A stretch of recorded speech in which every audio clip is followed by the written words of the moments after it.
దేవుని మహాకృపను బట్టి దేవుడు ఈ సంవత్సరంలో 6 నెలలు క్షేమం కాపాడి మరి 7వ నెలలోని కనుక జూలై మాసంలోనికి దేవుడు మనందరినీ ప్రవేశపెట్టిన దానిని బట్టి మొదటిగా దేవుని కృతజ్ఞత స్తోత్రాలు చెల్లిస్తూ ఉన్నాను. అలాగే ఈరోజు ఈ కార్యక్రమాన్ని వీక్షిస్తున్న ప్రియా సహోదరి సహోదరులకు మీ అందరికీ ప్రభువైన యేసుక్రీస్తు నామములో శుభాలు వందనాలు తెలియచేస్తూ ఉన్నాను. దేవుడు అందరిని దీవించి ఆశీర్వదించునుగాక. ఆమేన్. హల్లెలూయా. మరి యొక్క జూలై నెల అనగా 7వ నెలలో వాగ్దాన వాక్యాన్ని మనం ధ్యానం చేద్దాం. దేవుని పరిశుద్ధ గ్రంథంలో అండి హెబ్రీయులకు రాసిన పత్రిక 6వ అధ్యాయం 14వ వచనం, నిశ్చయముగా నేను నిన్ను ఆశీర్వదింతును, నిశ్చయముగా నిన్ను విస్తరింపజేతును. ఆమేన్. ప్రభునందు ప్రియా దేవుని బిడ్డలారా, ఈ 7వ నెలలో దేవుడు మనకిచ్చిన వాగ్దాన వాక్యం ఏంటంటే, నిశ్చయముగా నేను నిన్ను ఆశీర్వదిస్తాను, నిశ్చయముగా నిన్ను విస్తరింపచేస్తానని 2 ప్రాముఖ్యమైనటువంటి విషయాలు ఈ వాగ్దానంలో మనకు కనబడుతున్నాయి. చెప్పండి, ఒకటి ఏంటి? నేను నిన్ను ఆశీర్వదిస్తాను. రెండోది, నేను నిన్ను విస్తరింపచేస్తాను. ఆమేన్ చెప్పండి. ఆమేన్. హల్లెలూయా. ప్రియ దేవుని బిడ్డలారా, ఈ వాగ్దానం, ఈ మాటలు దేవుడు ఎవరితో చెప్పాడు అంటే, ఆనాడు ఒక అన్యుడైన అబ్రాముతో దేవుడు చెప్పాడు. అప్పుడు ఇంకా అతడు దేవుని నమ్ముకోలా. ఎక్కడో కల్దీల దేశంలో ఊరనేటువంటి గ్రామంలో, ఆ పట్టణంలో నివసిస్తున్నాడు. వాళ్ళ తండ్రి పేరు తెరహు. వాళ్ళు 3 అన్నదమ్ములు. వీళ్ళ వృత్తి వ్యాపారం ఏంటంటే, మట్టి బొమ్మలుగా తయారు చేసి ఆ విగ్రహాలను అమ్ముకుంటూ వ్యాపారం చేసుకుంటూ చంద్రదేవుణ్ణి ఆరాధించేటువంటి కుటుంబం. అలాంటి కుటుంబంలో ఉన్నటువంటి ఒక వ్యక్తి ఈ అబ్రాము. ఈయన మొదటి పేరు అబ్రాము. ఈ అబ్రాముతో దేవుడు మాట్లాడుతున్నాడు. ఏమని మాట్లాడాడు? ఓ అబ్రామా, నీవు లేచి నీ దేశము నుండి, నీ బంధువుల యొద్ద నుండి, నీ తండ్రి ఇంటి నుండి నువ్వు బయలుదేరయ్యా, అందరిని విడిచిపెట్టిరా, నేను చూపించు దేశమునకు వెళ్ళు. నా మాట విని నీవు వస్తే ఏం చేస్తాడంట? నిన్ను గొప్ప జనముగా చేస్తాను. దేవుని స్తోత్రం చెప్పండి. రెండవ మాట, నేను నిన్ను ఆశీర్వదిస్తాను. మూడవ మాట, నీ నామమును గొప్ప చేస్తాను. నాలుగవది, నీవు ఆశీర్వాదముగా ఉంటావు. ఐదవ మాట, నిన్ను ఆశీర్వదించు వారిని నేను ఆశీర్వదిస్తాను. ఆరవ మాట, నిన్ను ఎవరైతే దూషిస్తారో వారిని నేను శపిస్తాను. ఏడవ మాట, భూమి యొక్క సమస్త వంశములు నీ యందు ఆశీర్వదించబడును. గట్టిగా చెవులు కొట్టి స్తోత్రం చేద్దాం. హల్లెలూయా. ఈ మాటల చేత 7 రకాల ఆశీర్వాదాలతో దేవుడు అబ్రాముతో మాట్లాడాడు. ఈ 7 వాగ్దానాలు చేస్తున్నాడు అబ్రాముతో. నీవు అన్నిటినీ అందరినీ విడిచిపెట్టి నా మాట వినొస్తే ఈ వాగ్దానాలు, ఈ ఆశీర్వాదాలన్నీ నీ పట్ల నెరవేరుస్తా అన్నాడు. దేవునికి స్తోత్రం. వెళ్ళాడు, తండ్రితో చెప్పాడు, తెరహతో, అన్నలతో చెప్పాడు, అయ్యా దేవుడు నాతో మాట్లాడాడు, నన్ను రమ్మంటున్నాడయ్యా. తండ్రి అన్నాడంట, ఆయన పేరేంటి తెలీదయ్యా. ఎక్కడికి రమ్మన్నాడో తెలీదయ్యా. ఏమండి, పేరు తెలియకుండా, ఊరు తెలియకుండా ఎక్కడ పోతా? దేవుని స్తోత్రం చెప్పండి. గుంటూరు రమ్మంటే గుంటూరు వెళ్తాం, హైదరాబాద్ వెళ్ళమంటే హైదరాబాద్ వెళ్తాం. చెప్పండి, ఢిల్లీ వెళ్ళమంటే ఢిల్లీ వెళ్తాం, అమెరికా వెళ్ళమంటే అమెరికా వెళ్తాం. దేవుని స్తోత్రం. ఊరు పేరు ఏమీ చెప్పకుండా వచ్చేసేయమంటే, తండ్రి అన్నలు అడిగితే, సహోదరులు అడిగితే సమాధానం లేదు. దేవుడు పిలిచాడు, రమ్మంటున్నాడు, వెళ్ళిపోతున్నా, వస్తారో రారో మీ ఇష్టం. దేవుని మాటను బట్టి అన్నిటినీ అందరినీ విడిచిపెట్టి వచ్చేసాడండి. దేవునికి స్తోత్రం. హల్లెలూయా. ఎప్పుడైతే అబ్రాము వచ్చాడో, ఆయనతో పాటు శారము వచ్చిందో, దేవుడు వారి పట్ల వాగ్దానం ఇచ్చాడు, సంతానం ఇస్తా అన్నాడు, సంతానం ఇచ్చాడు. గొర్రెలు, గొడ్లు, పశువులు, పనివారు, దాసీలు. అబ్రాము జీవితాన్ని అబ్రహాముగా దేవుడు మార్చేశాడు. నీ పేరు అబ్రాము కాదయ్యా, అబ్రహాము. జనములకు తండ్రిగా చేస్తున్నాను, విశ్వాసులుగా తండ్రిగా చేస్తున్నాను, నిన్ను బట్టి అనేక వంశాలు దీవిస్తున్నానని దేవుడు వాగ్దానం ఇచ్చాడు. గట్టిగా చెవులు కొడి స్తోత్రం చేద్దాం. హల్లెలూయా. చూడండి, అబ్రాము జీవితంలో అనేక శోధనలు, అనేక కష్టాలు. ఆనాడు అబ్రాము జీవితంలో కూడా తన యాత్రలో, ప్రయాణాల్లో ఎన్నో కష్టాలు ఎదురైనాయి. దేవుని వాక్యంలో మనం గమనించినట్లయితే, కొంత దూరం ప్రయాణం చేసి వచ్చిన తరువాత తండ్రి అయిన తెరహు చనిపోయాడు. ఆ తరువాత తానున్న ప్రాంతంలో కనానులో కరువు వచ్చింది. ఇంకా మరికొన్ని దినాలు, సంవత్సరాలు గడిచిన తరువాత తన సహోదరుని కుమారుడు లోతు విడిచిపెట్టి వెళ్ళిపోయాడు. అంతేకాదు ప్రియా దేవులారా, దేవుడు కొడుకునిచ్చి ఒక్కగానొక్క కుమారుని కూడా దేవునికి బలి ఇమ్మన్నాడు. దేవునికి స్తోత్రం చేద్దాం. గట్టిగా చెవులు కూడా స్తోత్రం చేద్దాం. అయినా కూడా వెనుదిరగకుండా దేవునికి ఇవ్వడానికి సిద్ధమయ్యాడు గనక ఆయన విశ్వాసం, ఆయనలో ఉన్నటువంటి విశ్వాసం, దేవుని యందు ఆయనకున్న నమ్మకం, పట్టుదల దేవుడు చూశాడు. ప్రభు అంటున్నాడు, అబ్రామా, నీ ప్రయాణములో, నీ జీవిత యాత్రలో ఎన్నడూ, ఎప్పుడు, ఎక్కడ వెనదిరగలేదయ్యా. స్తోత్రం చెప్పండి. వెనక్కి వెళ్ళలేదయ్యా. చావైనా బ్రతుకైనా ప్రభు కొరకే. ఆ పునాదులు గల పట్టణము చేరే వరకు, పరలోక రాజ్యం చేరే వరకు వెనదిరగలేదు అబ్రాము. ముందుకు సాగి వెళ్ళిపోయాడు.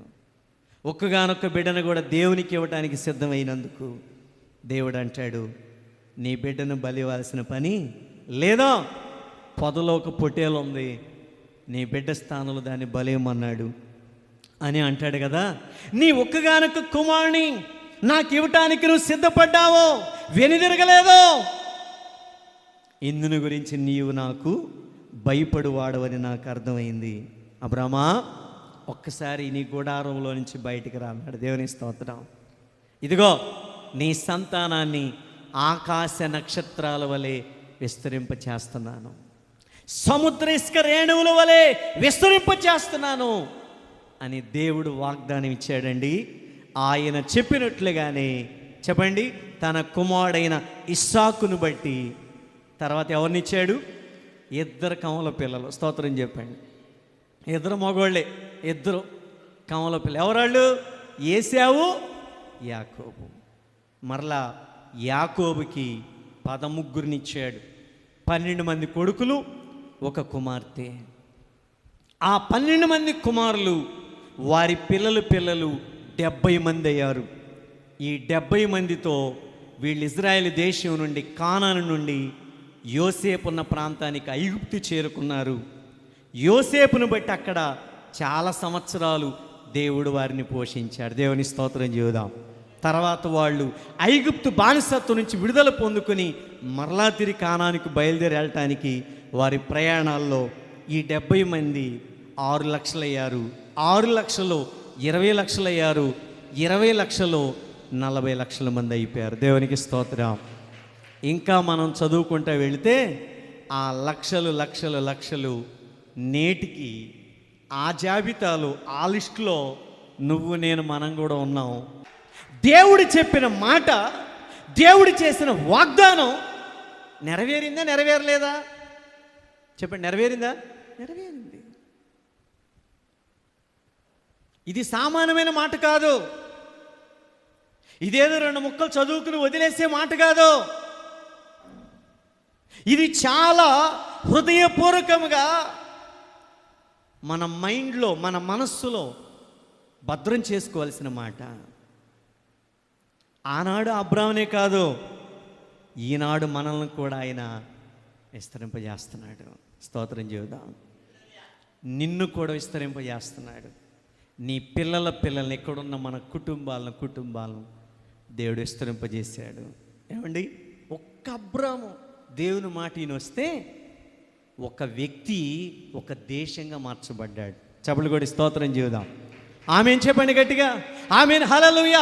ఒక వ్యక్తి ఒక దేశము, ఒక వ్యక్తి ఒక దేశం అయ్యాడండి. ఇది ఎలా సాధ్యం? ఏమంటే ఇజ్రాయెల్ దేశం అంటే ఎవరు? అబ్రహాం సంతానమే. అది ఇస్సాకు సంతానం కావచ్చు, ఇంకో ఆయన ఉన్నాడు, ఎవరు? ఇష్మాయేల్ సంతానం కావచ్చు. ఇప్పుడు వాళ్ళేగా తన్నుకు చేస్తుంది, గుద్దులాడుకుంటున్నారు, బాంబులు వేసుకుంటున్నారు, కొట్టుకుంటున్నారు. ఎక్కడున్నా ఏం చేస్తున్నా ఆయన సంతానమే. బయట దేశాలన్నా మొత్తం వాళ్ళే ఇష్మాయేల్ సంతానం. ఇంకా మన ప్రాంతాలు, మన దేశాలన్నీ ఇస్సాకు సంతానం. ప్రపంచం అంతా, అన్ని దేశాల్లో వీళ్ళంతా అబ్రహాం సంతానమే. ఆమేన్ చేద్దాం. ఈరోజు మన వాగ్దానం అదే, నేను నిన్ను ఆశీర్వదిస్తాను, నేను నిన్ను విస్తరింపచేస్తాను. అర్థమైన వాళ్ళు ఆమేన్ అనండి. నమ్మిన వాళ్ళు చప్పట్లు కొట్టి స్తోత్రాలు చెప్పండి. హల్లెలూయా. ఆనాడు అబ్రహామును ఆయన సంతానాన్ని ఆశీర్వదించి విస్తరింపచేసినట్లుగా ప్రభువా ఈనాడు నా పిల్లలను ఆశీర్వదించి విస్తరింపచేయునుగాక. ఆమేన్, హల్లెలూయా. దేవుడు నేడు మన జీవితాల్లో కూడా మన పిల్లలను ఆయనే విస్తరింపచేయునుగాక. ఆమేన్. ఒక వ్యక్తి, వారి పిల్లలు ఒక దేశం. ఇది ఎవరి మాటలు? దేవుని వాగ్దానం అండి. దేవుని వాగ్దానం. ఈ వాగ్దానం నా జీవితంలో నెరవేరుతుంది, మీ జీవితాలు కూడా నెరవేరుతుంది, ఎక్కడున్న మనందరి జీవితాల్లో కూడా నెరవేరుతుంది. స్తోత్రం చేద్దాం. వాళ్ళు మగపిల్లలు కావచ్చు, ఆడపిల్లలు కావచ్చు. ఆదిలో ఆయన ఆశీర్వదించాడుగా. ఆదికాండ 1:8 మీరు ఫలించి అభివృద్ధి పొంది విస్తరించి భూమిని నిండించి దాన్ని లోపరుచుకోండి, సమస్త జీవరాశులను ఏలండి. దేవుడు మనకిచ్చాడు, ఆ భాగ్యం మనకిచ్చాడు, ఆ ఆశీర్వాదం మనకిచ్చాడు, ఆ ఫలింపు మనకిచ్చాడు. నా ప్రార్థన ఏంటంటే లేని వారికి కూడా దేవుడు అనుగ్రహించునుగాక. ఆమేన్ చెప్పండి. అందరూ ఆశీర్వదించబడాలి, అందరూ ఫలించాలి, అందరూ దీవించబడాలి. ఏదో మన పిల్లలు మన కుటుంబమే కాదు, మన సంఘాలు ఉన్న కుటుంబాలే కాదు, మన గ్రామాలు పేరున ఎందుకు ప్రార్థన చేస్తున్నామంటే వాళ్ళు నమ్ముకున్న వాళ్ళైనా అందరూ ఆశీర్వదించబడాలి. ఏనాటికైనా వాళ్ళు కూడా ఒకరోజు ప్రభువును తెలుసుకుంటారు. ఆమేన్ చెప్పండి. ఆమేన్, హల్లెలూయా. ఒక దైవ సేవకునిగా మనల్ని పిలిచిన పిలుపు మాత్రం మనం మర్చిపోకూడదు. అది మన ఒక్కరి కోసమే కాదు, అది మన ఒక్క కుటుంబం కోసమే కాదు, మన గ్రామాలు, మన ప్రాంత ప్రజల కోసమే దేవుడి సేవకుని తీసుకొచ్చాడు.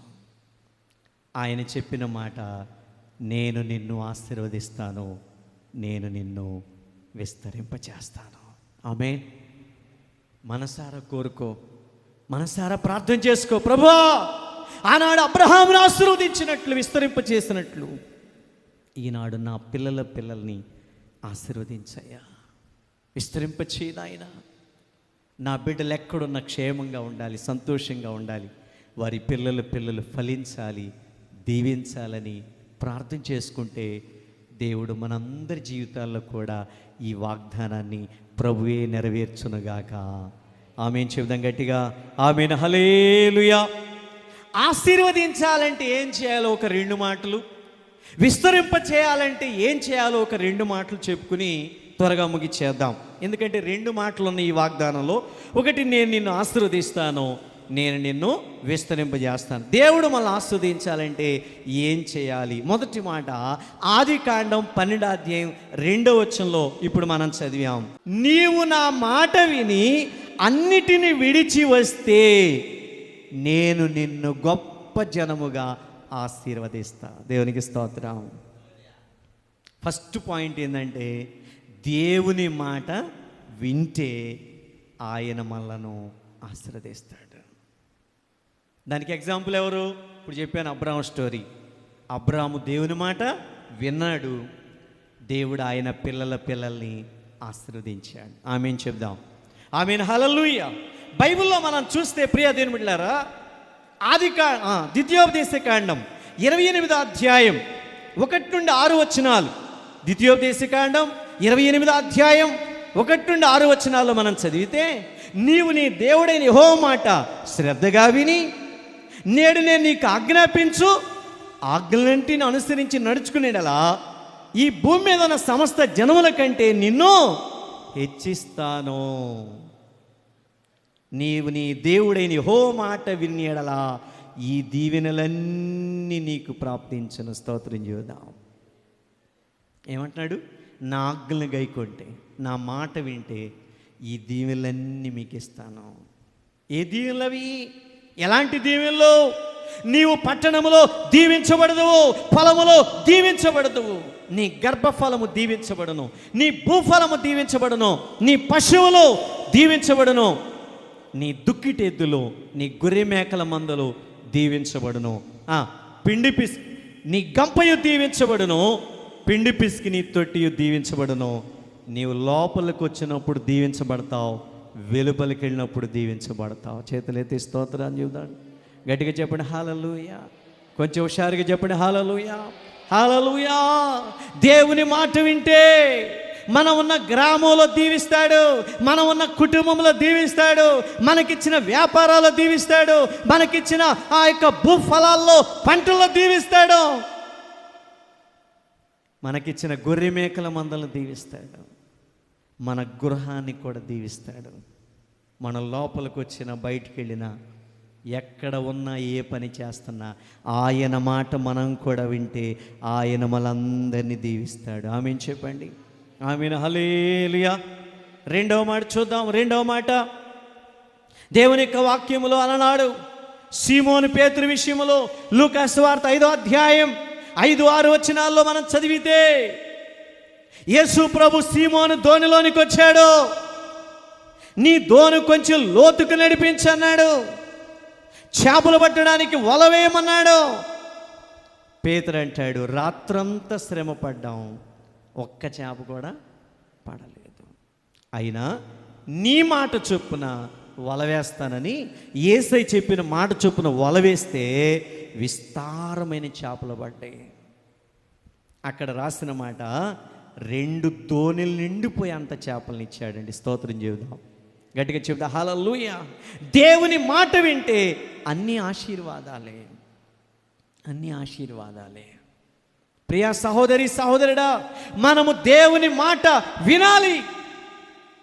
ఆయన చెప్పినట్టు మనం వినాలి, కానీ మనం చెప్పినట్టు ఆయన వినడం. ఆయన చెప్పినట్టు తల వంచుకుని మనం వింటే నడిస్తే ఆయన ఖచ్చితంగా మనల్ని ఆశీర్వదిస్తాడు. ఆమేన్ చెప్దాం. ఆమేన్, హల్లెలూయా.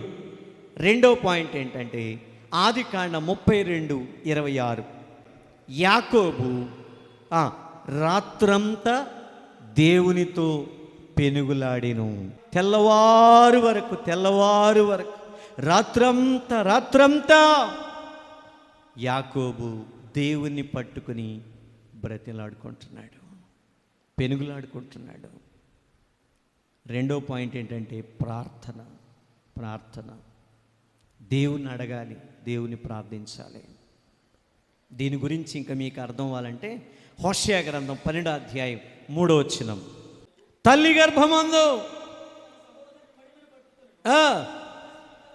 మగసిరి కలవాడై అతడు దేవునితో పోరాడిను,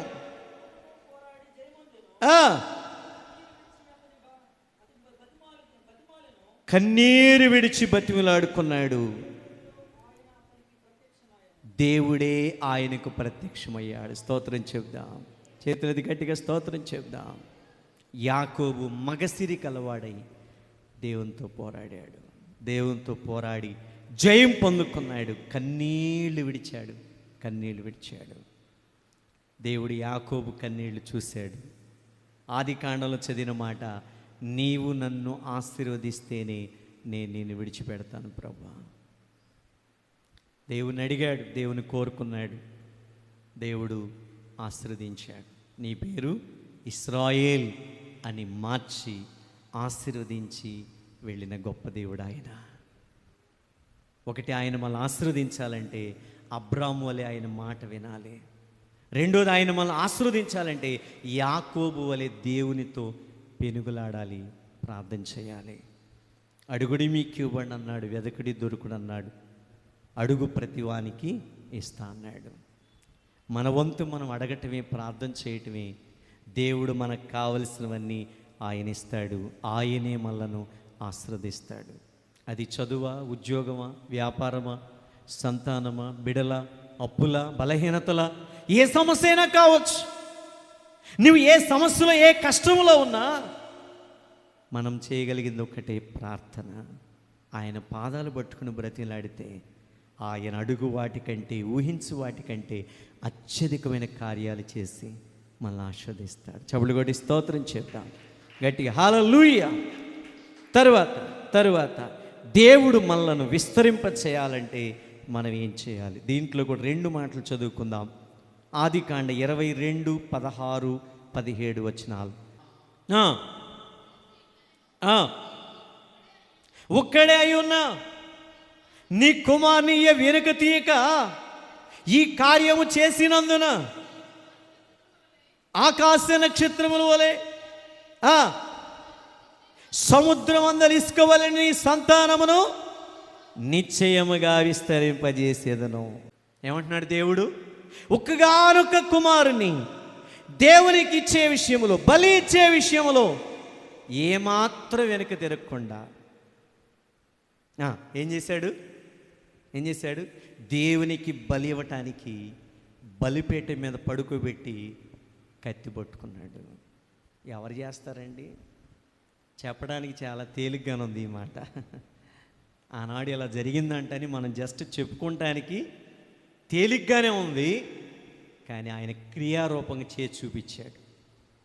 క్రియారూపంగా ఆ బిడ్డను తీసుకెళ్ళటం, బలిపేట మేము పడుకోబెట్టడం, తాళ్ళతో కట్టేయటం, కట్లు బేర్చటం, కత్తి తీసుకుని వేయిపోవటం. స్తోత్రం చెప్పండి. మనమైతే బలిపేట మేము పడుకోబెడతంటే పరుగో స్తోత్రం చెప్పండి, ఇప్పుడే వస్తాను డాడీ అని పరిగెత్తేవాడు. మేము ఊరిని అనుకుందాం, ఎక్స్పెక్ట్ చేద్దాం. ఇస్సాకల పరిగెత్తల తండ్రి మాటకి విధేయత చూపించాడు. అక్కడికి ప్రయాణంలో వస్తున్నప్పుడు అడిగాడుగా, కట్టెలు తీసుకొస్తున్నావు, నుప్పు తీసుకొస్తున్నావు, కత్తి తీసుకొస్తున్నావు, అమ్మా అంటున్నారా? నానా దహన బలికి నానా గొరిపిల్లేది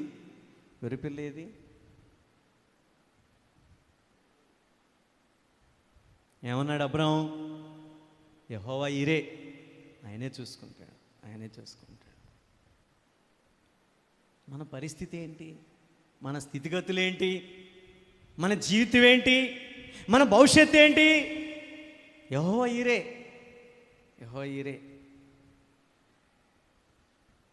హల్లెలూయా చెప్పండి. అనుష్క, మన పరిస్థితి ఏంటి? యెహోవా చెప్పమ్మా, చెప్పండి. యెహోవా చెప్పమ్మా, అమ్ములు చెప్పమ్మా. యెహోవా ఎవరమైనా, మన ఇక్కడ ఎవరమైనా యెహోవా ఈరే. నీ జీవితంలో, నా జీవితంలో ఏది చేయాలన్నా ఆయన చేయాలి, ఆయన కార్యం చేయాలి. ఆయన జ్ఞాపకం చేసుకుంటే రెప్పపాట్లో ఉన్నతమైన స్థితిలోకి ప్రభు నడిపిస్తారు. స్తోత్రం చేద్దాం గట్టిగా చేద్దాం. హల్లెలూయా. దేవుడు చూసుకుంటాడా? అవునయ్య, దేవుడు పద చక్కగా తండ్రి చెంగు పట్టుకుని విధేయుడిగా వెళ్ళాడు. ఇక్కడే అయ్యా, ఈ కొండ మీదే, ఈ మోరియా కొండ మీదే పడుకయ్యా. పడుకున్నాడు. నేను ఎందుకు పడుకోవాలి? గొర్రెపిల్ల కదా పడుకోబెట్టేది. లేదయ్యా, పడుకయ్యా, నీకేం కాదు, పడుకో.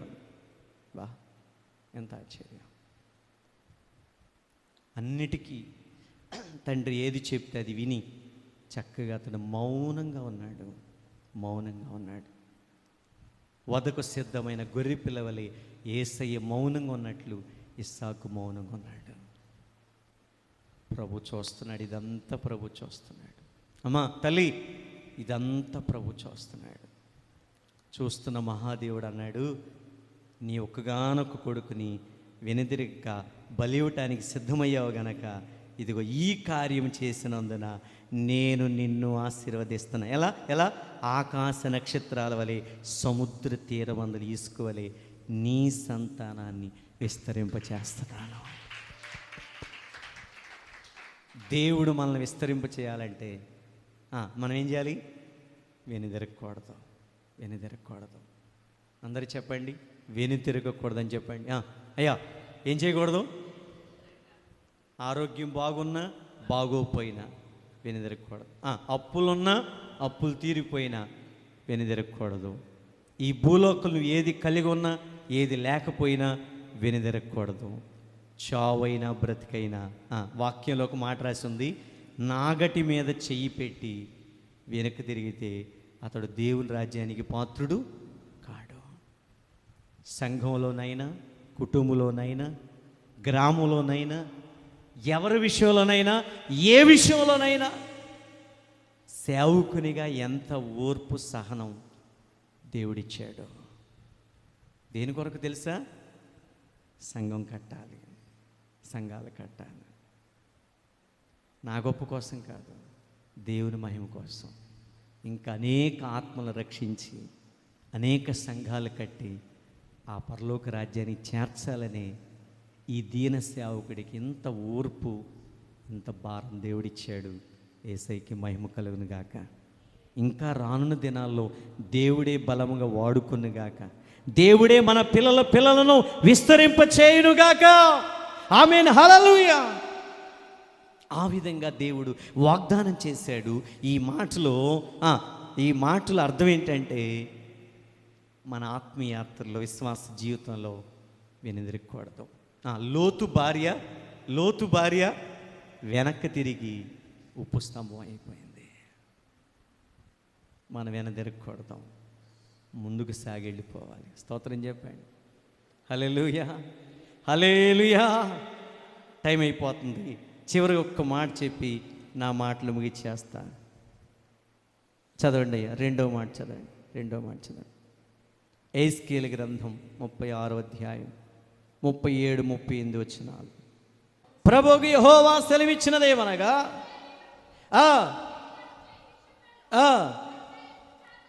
విచారణ చేయనిత్తును, గొర్రెలు విస్తరించినట్లుగా నేను వారిని విస్తరింపచేసేదను.